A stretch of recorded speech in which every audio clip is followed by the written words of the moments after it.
Hey everyone. For today's video, I was more of a question I want to present to you. And the question is what do you love most about Halo Wars 2? I love the traction that the channel has gained recently. We have a lot of new followers. We have a lot of people that have been following us for a long time. We have people that are big RTS gamers. We have people that have been following Halo since Halo was around in 2001. So I wanted to talk about what I love most about Halo Wars 2 and then pass the question off to you. I'd love to know your thoughts in the comments down below. And really, it's just to express my love for this game. It's quite clear that I'm a huge Halo Wars 2 fan, but my love for Halo Wars 2 didn't start just with this game. It's kind of been following Ensemble Studios back in the Age of Empires days, and then they made Halo Wars 1. And then, of course, I was a Halo fan before Halo Wars 1 came out. So let me just break down why I love Halo Wars 2. And you may agree or disagree, and that's fine. I just hope that you share your thoughts in the comments down below. What I love most about Halo Wars 2 is it's kind of an intersection of my two favorite aspects of gaming, real-time strategy and Halo.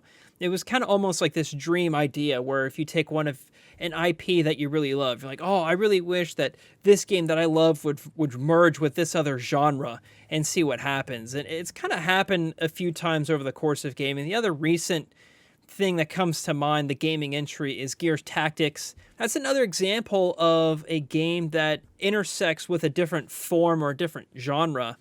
And I was so surprised that Halo went back to its RTS roots. If you're unfamiliar, Halo, the original Halo game, was actually meant to be a real-time strategy game. Bungie eventually pivoted into a first-person shooter, and it revolutionized the whole genre. It's what made shooters viable on console for the first time ever, and it's never been the same since then. So Halo has really cemented its place in gaming, and Halo Wars doesn't have that same sort of degree of praise that the Halo Combat Evolved does.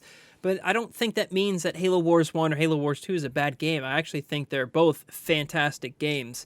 I'm actually not that good at RTS games. I'm absolutely terrible at other real-time strategy games like Age of Empires, Company of Heroes, so on and so forth. You name it, I've played it, and I'm terrible at it. Command & Conquer is another one. And just because I'm terrible doesn't mean I hate the game. And I don't know if there's a lot of games that have that sort of feeling, It's kind of subjective, of course, but in my mind, there's not a lot of games where I'm like, I'm completely terrible at this, but I enjoy playing it. Moving on to the story of Halo Wars 2, it really continued with the same cast, mostly the same cast from Halo Wars 1. And I think that was so cool. 343 really could have started off with a fresh cast. They didn't have to take the cast from Halo Wars 1 and move it up in the timeline to make it relevant for in between Halo 5 and Halo Infinite. I think that was just a really smart move that they did. And I think this almost kind of saved the way people thought of the antagonist in Halo. What I'm trying to say is a lot of people did not like the Prometheans and the Forerunners as opposing factions in Halo 4 and Halo 5. I for one, did not like it at all. I thought the Covenant and the Flood were much better antagonists, and I know the Covenant is here and there in Halo 4 and Halo 5, but introducing the Banished faction gave a lot more of lore to the Covenant, and that the Covenant has more enemies than just the UNSC and more or less the Flood.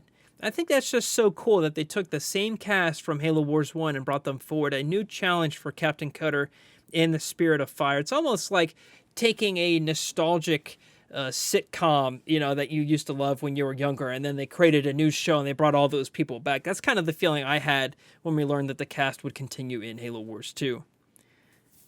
I think that 343 knew that Halo Infinite would take a long time to develop after the release and the reception from fans of Halo 5. So I think they were pretty much, I could be wrong, this is just my assumption, 343 may have said, okay, we know we want to start completely fresh, kind of go back to Halo's roots with Halo Infinite. This is going to take a long time to build.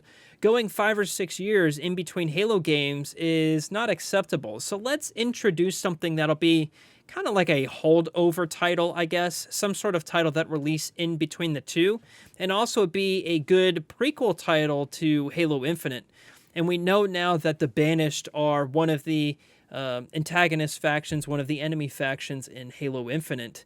And I think what's going to be really cool for fans of Halo Wars 2 is that they're going to experience and get more out of the story in Halo Infinite. We don't know yet. Time will tell. This video could be completely wrong when you watch this after Infinite comes out. But in my mind, I think that this introduces Aatrox really well. This introduces kind of the dynamic that the Banished have against the UNSC. And we're going to see that play out more in Halo Infinite. But you're going to get more out of that sort of tension between the two factions after you've played Halo Wars 2 and get an understanding of how the Banished started, what's their method to their madness, I suppose, and why they do what they do. It's also kind of cool that Halo Wars 2 is probably going to be an optional to understand Halo Infinite's story. I'm sure they're going to do a pretty decent job of introducing or reintroducing the Banished faction for Halo Infinite, but we may know more about it as you play Halo Wars 2, like I said earlier. Halo Wars 2 also ends on a cliffhanger, so maybe we'll see it wrapped up in Halo Infinite, most likely. That's not the ideal scenario, of course. I'd love to see Halo Wars 2 story finished up in a Halo Wars 3. My second option would be that it gets wrapped up in Halo Infinite, and then my third option is it gets wrapped up in a novel. I do not want it not wrapped up at all.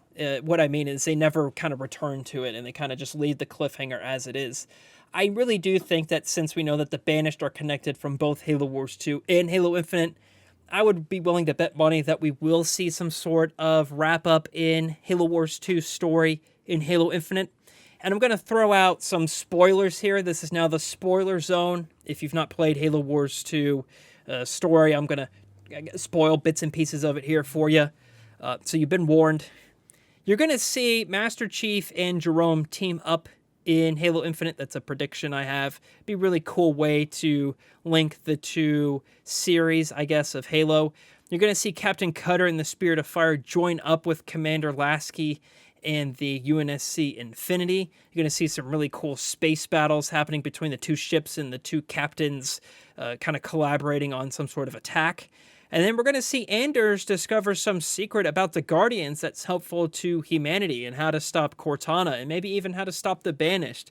I think that they left Anders in a particular spot for her to be relevant in Halo Infinite. And we know that Anders' story, if you go on like Halopedia and look up Anders' story, she's not too fond of Dr. Halsey. And I wonder if they're going to like have the two of them meet up and then we're going to see some like snarky talk between the two of them where they're like insulting each other or something. I think that'd be kind of cool. Lastly, we'll see a Master Chief and an Aatrox face off. I think that's almost given at this point. We have Master Chief who's like the hero of all of Xbox, really. You know, he's the character that symbolizes Xbox. And then we're going to see Aatrox, this super larger than life, really strong, powerful villain, and I think it'd be really cool to see the two of them face off and see what happens there. But that's kind of the wrap-up for this video. I love Halo Wars 2. I love the story. I love that we're going to see it connected in Halo Infinite and somehow. Right now, of course, we don't know what that is. Only time will tell. But I love to know what you love most about Halo Wars 2. Is it the diversity of the units? Is it all the different ways you can play, all the different leaders? Is it the different campaigns Halo Wars 2 has? I'd love to know your thoughts down below. And if you want to continue this conversation, I'll be having a discussion about this in our Discord server, so feel free to join that. We have almost 3,000 members in that server, and we love to talk about Halo Wars all the time.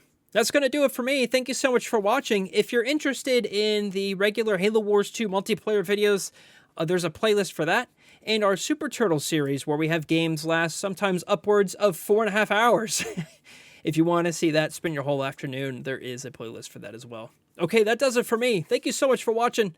I'll see you, James.